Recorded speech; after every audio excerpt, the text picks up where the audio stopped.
you're a complet specialist. You have a degree in novels and such. And yet your billet at Bates is in environmental science. And apparently those two subjects have something to do with each other. Can you please explain?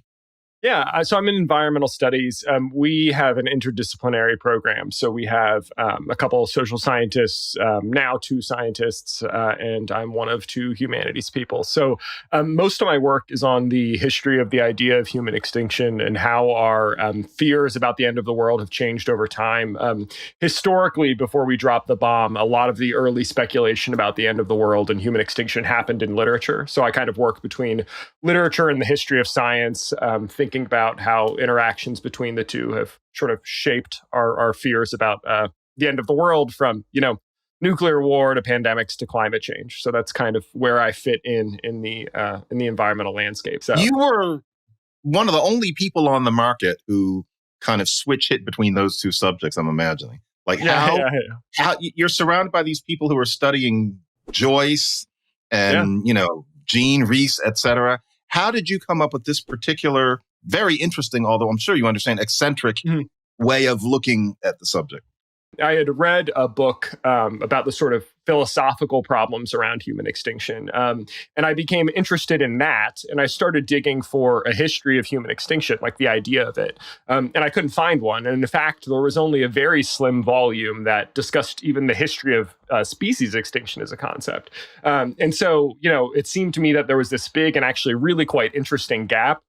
So I began working on trying to piece together, where did our fears about human extinction come from? How did they change over time, et cetera? But it sort of started as, I wanted to do something environmental. I was interested in it and had been interested in environmentalism for many years.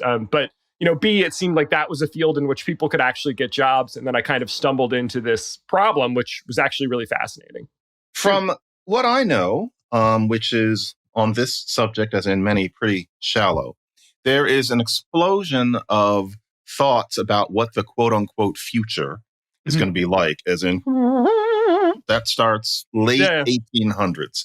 Whereas I think we can say that George Washington wasn't thinking much about some fantastical future. If anything, he assumed it was going to be more or less the way it was then.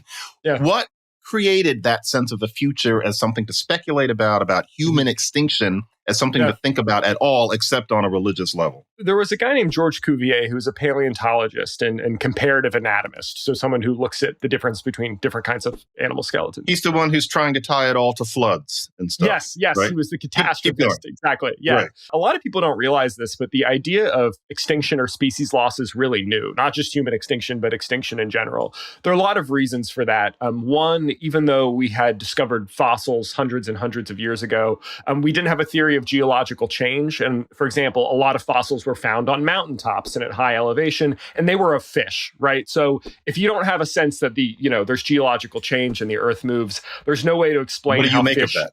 Yeah. And so it was actually easier, as crazy as it sounds, to imagine they're just strangely shaped rocks than to think these might be the remains of extinct creatures.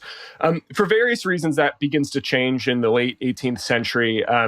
Part of what the final nail in the coffin that proved that extinction had happened was by the late 18th century, most of the world had been explored, and we had found these giant remains of mammoths and mastodons, right? That didn't match contemporary elephants. And these were creatures that were so large that surely we would see them if, the world's been pretty mapped out. One would come across them. One would know. And so that happens at the end of the late 1790s. Cuvier makes this great discovery.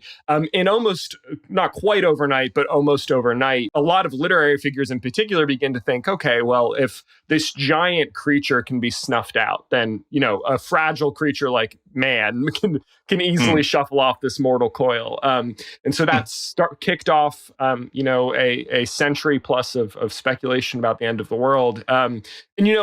Humans have worried about apocalypse forever. I mean, there has not been a generation that has not thought their generation was going to be the last, Right. But the idea of extinction, the end of the world not caused by a divine event, mystical or otherworldly causes, is distinct to the 19th century. Yeah.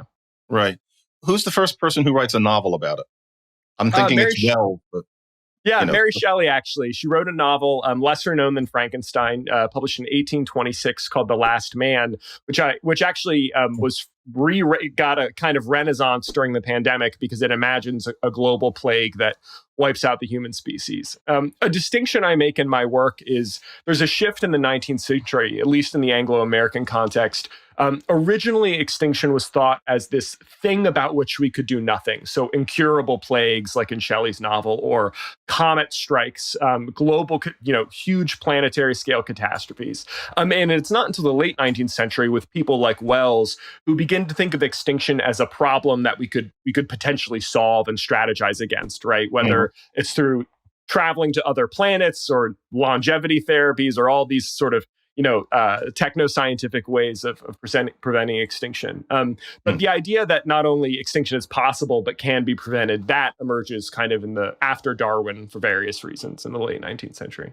Are you giving us pieces of what's going to be in the book that I see you have coming out? Because actually, Yes. I have to say this carefully. I was thinking Tyler must be doing a book.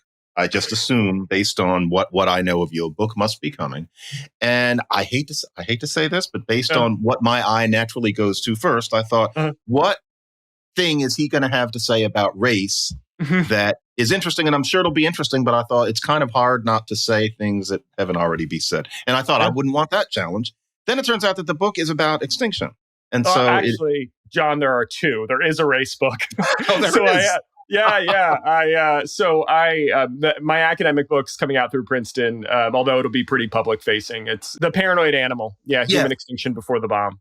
Yep. Right. And then I'm writing another book for Norton about elite hiring and college admissions in the wake of affirmative action and how things have changed and also not changed. That's expanding. I had written an essay for the New York Times about AA last summer about what I called racial gamification and the way that candidates, job applicants, and particularly high school students trying to get into college have to sort of play games with their race and frame it in different ways for admissions committees. So I'm writing a book about how that's changed and, like I said, also kind of not changed after the Supreme Court decision.